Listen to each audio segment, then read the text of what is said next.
10h25 à Kinshasa, 10h25 à Matadi, 11h25 dans la partie est de la République démocratique du Congo. J'ai l'annoncé tout à l'heure, nos invités sport sont là. On va commencer à décortiquer ce match qui s'annonce palpitant entre la RDC et l'Angleterre à partir des 17h de Kinshasa, comptant pour les 16e des finales de la Coupe du Monde 2026. Et sur ce plateau, notre premier invité, il s'appelle Hugues Bolé. Bonjour et bienvenue. Bonjour, merci beaucoup pour l'invitation. Vous êtes entrepreneur, mais un féru du ballon rond. C'est en cette casquette-là que nous vous recevons ce matin. Merci. Oui, en effet, je tiens quand même à rappeler, donc, je suis le président du mouvement citoyen éclairé, qui a pour objectif la conquête de la mentalité congolaise. Et parmi nos axes stratégiques, il y a l'éducation, l'entrepreneuriat, le sport. C'est la raison pour laquelle on me voit parler de sport tout le temps. Certains disent que je cherche la visibilité dans le sport, mais pas du tout, je suis déjà visible. Mais simplement que le sport fait partie de nos axes stratégiques, culture et art. Donc partout, il y a un moment où je veux me mettre à fond aussi sur la culture et l'art. Et après, la paix et la sécurité. Donc tous mes passages télé sont liés aux 4 axes stratégiques de notre mouvement. C'est la raison pour laquelle on parle de sport. Et moi-même, j'adore le football, c'est vraiment le sport roi, c'est mon sport préféré. Avant de parler Léopard, en tant qu'analyste, dans votre mouvement, vous évoquez aussi les sports. Qu'est-ce que vous faites exactement? Alors, dans le sport, là maintenant, parce que comme le mouvement est né fin 2023, début 2024, on avait d'abord commencé dans l'axe éducation. On a quand même 5 axes, ce sont des axes... Ah, vous y allez graduellement? Ouais, à chaque axe, il y a tellement de choses à faire. On avait commencé dans l'éducation avec les campus tours. Bon, on va continuer les campus tours à travers les universités, on va même descendre dans les écoles. Et puis l'entrepreneuriat aussi, on a commencé avec la masterclass et tout et consort. Le sport, maintenant on va entrer dans la catégorie sport, football, avec les jeunes, détection de talent, pas seulement dans le foot, judo, karaté, boxe, un peu partout. Et puis culture et art, paix et sécurité. Donc c'est vraiment une grande panoplie qui, c'est une vision sur le long terme. Revenons à nos léopards, oui. pour ne pas dire à nos moutons. Oui. Alors, le match de ce soir, d'abord la qualification de la RDC pour les 16e de finale. Comment vous l'avez vécu? On rappelle, on a commencé par un nul face au Portugal un peu partout avant d'être battu par la Colombie et battre l'Ouzbékistan lors de la dernière journée et s'est qualifié comme meilleur 3e. Comment vous avez vécu cette qualification? Non, c'était incroyable, c'était incroyable. C'est vrai que sur papier, le Portugal faisait le plus peur, mais dans la réalité, c'est la Colombie qui était l'équipe la plus chaude, la plus difficile. Mais je pense que le système de jeu du coach a payé. Certes, on lui reproche l'animation offensive qui n'est pas complètement au point, mais bon, je pense qu'il connaît quand même le football un peu mieux que nous parce que c'est son travail de tous les jours, bien que nous ne le faisons qu'analyser. Mais en même temps aussi, c'est quelqu'un qui écoute parce que la plupart des analyses qui sont faites, on sent que dans le match, il a vraiment une vision. Donc voilà, c'était vécu avec beaucoup de joie.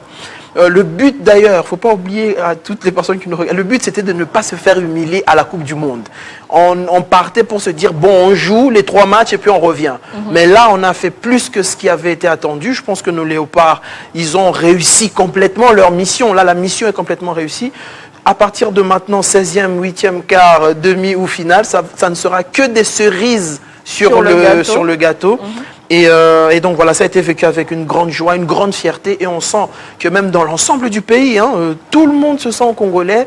Comme on dit, sport connecting people. Vraiment, ça nous a connectés, ça nous a reconnectés, ça nous a rappelé à quel point on est tous citoyens de cette nation. Et on ressent la fierté de la République démocratique du Congo qu'on a eu jadis. C'est revenu. Tout le monde porte le maillot du Congo, les gens parlent de la RDC. Fimbu est dansé sur Fox, sur la grande chaîne américaine Fox. Et donc voilà, c'est vraiment une grande fierté, c'est une réussite. On avait déjà réussi avec notre style vestimentaire quand on est arrivé à la Coupe du Monde. Un peu comme vous, là, en léopard. Oui, bon, moi j'ai toujours été en léopard. Depuis un moment, j'avais senti, je me suis dit, le léopard, ça fait partie vraiment de notre culture. Oui. Et voilà, vraiment c'est ça.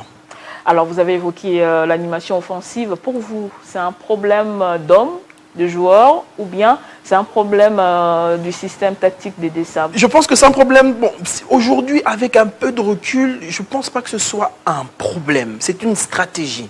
Beaucoup de gens ont attaqué Cédric Bakambu, mais moi, je pense que Cédric Bakambu est une pièce maîtresse de notre attaque. Et ça ne m'étonnerait même pas qu'aujourd'hui qu'ils commencent le match. Parce que les gens sont focalisés sur le jeu avec ballon. Certes, on veut qu'un attaquant marque, ok, mais derrière ce que Bakambu fait au niveau de l'impact physique sur les défenseurs, c'est ça.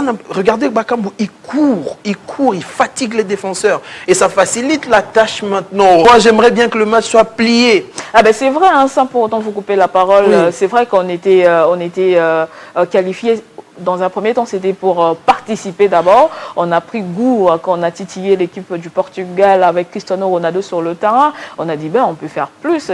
C'est comme ça qu'il y a l'envie à décupler côté congolais. Exact. Aujourd'hui, on se dit, ben, on peut aussi battre cette équipe d'Angleterre. Et en plus, il faut dire aussi un truc important, c'est que quelque chose d'important, c'est les supporters congolais sont incroyables dans le monde. Je pense que dans cette Coupe du Monde, on fait partie des meilleurs supporters. On parle tellement bien de notre pays. On est tellement fiers. Je pense qu'il y a la RDC, il y a le Cap-Vert qui se distingue au niveau des supporters. Vraiment, voilà, le 12e homme fait aussi son travail, mais on est sans complexe. En tout cas, on va jouer un match sans complexe avec, on voit à l'image, le président de la République qui fait quand même un travail exceptionnel. Il faut le rappeler que le président Félix, en tout cas, à ce niveau-là, il n'y a rien à dire. 52 ans plus tard, on est en Coupe du Monde. Et le président vraiment met la main à la pâte parce que les gens ne se rendent pas compte que c'est du soft power et ça faisait longtemps qu'on n'avait plus parlé comme ça de la République démocratique du Congo. Et le fait de remettre notre pays en orbite pour que le monde entier voit que... Il y a beaucoup de gens qui se disent « Ah waouh, c'est le Congo, on ne savait pas, on pensait que là-bas, il n'y avait que des singes et des gens qui sautaient dans les arbres, c'était la guerre. » Mais non, en réalité, c'est un peuple fier, c'est un peuple... il y a des joueurs qui sont super physiques. Et puis, nos joueurs, ce sont des joueurs internationaux. C'est la diaspora. Wissa qui joue dans le championnat anglais. Il y a... Masuaku qui est aussi là, Wan-Bissaka d'ailleurs qui a porté le maillot anglais chez les plus jeunes. Donc on a des joueurs aussi qui sont décomplexés, qui connaissent le football anglais. C'est l'avantage. C'est l'avantage. Nous, on avait juste un tout petit problème avec le football latino. On a un problème avec les latinos parce que c'est un autre football. Oui. Mais le football européen, le football anglais, européen et tout et consort, je pense qu'il y a moyen qu'on puisse se différencier. Et je pense qu'aujourd'hui, si on gagne l'Angleterre, ça va être encore l'indépendance. Vous avez un pronostic avant de vous libérer? Moi, je pense que c'est 2-1 pour la République démocratique du Congo. 2-1. Wow. 2-1. Il y a moyen. Après, bon, je suis aussi un peu de votre côté qu'il y a moyen qu'on aille dans une séance de tir au but, mais il serait souhaitable qu'on le plie avant la séance. C'est ça intéressant, hein, si on finissait déjà le travail avant d'aller à la fatidique séance des tirs au but. Alors pour vos deux ans, qui sont les buteurs, Yohan Wissa. Yohan Wissa et Cédric Bakambu.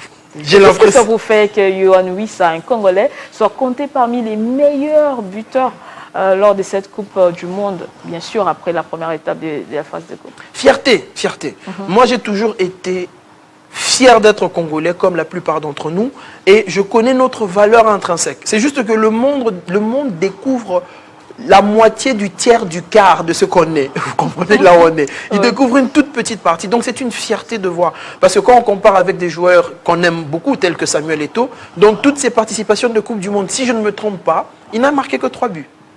Toutes les Coupes du Monde confondues. Alors que Yohan Wissa, première Coupe du Monde, 3 buts, et il a encore des chances de marquer ce soir. Donc voilà, c'est une fierté. C'est une fierté pour la RDC. Et il ne faut pas que notre unité, notre union se limite qu'au sport. Il faut que ça puisse s'élargir à tous les niveaux de la société congolaise, parce qu'on veut un Congo uni, indivisible. Et je pense que nos ancêtres, et même que ce soit le président Mobutu, Lumumba et tous ceux qui sont passés, ont payé le prix pour que la République démocratique du Congo reste un et indivisible. Alors le sport nous le rappelle, et nous-mêmes en tant que citoyens congolais, nous devons se le rappeler tout le temps que nous avons un pays, nous devons le chérir, parce que c'est un pays que tout le monde a envie, tout le monde veut être congolais. Et bien nous, on a la chance d'être ce peuple-là, et nous devons maximiser et construire un pays plus beau qu'avant. Ça allait être notre dernière question, un message pour tout le peuple congolais, partout et tout dans le monde. Oui, en tout cas, tout le peuple congolais, c'est au risque de me répéter, n'oubliez pas qu'on est un seul peuple et qu'on est unis, tous derrière nos léopards, derrière l'emblème. Et il faut qu'on manifeste cet amour du pays. Certes, on peut ne pas être d'accord sur certains points, mais que ce ne soient pas des points qui divisent carrément un pays. Parce qu'on est plus fort ensemble plutôt que divisés. Et j'espère que ce soir, nous allons tous chanter la victoire. Mais même si on ne gagne pas, on va quand même chanter la réussite de nos léopards qui ont fait la fierté. On s'est fait respecter. On s'est fait respecter. Je pense que là, aujourd'hui, on a un respect au niveau mondial qui n'a pas de prix. Merci beaucoup, M. Hugues Brolé, d'être passé sur notre plateau. C'est moi qui vous remercie. Merci également à vous. Nous continuons notre plateau. Nous allons libérer M. Hugues pour recevoir d'autres intervenants, d'autres analystes sportifs. «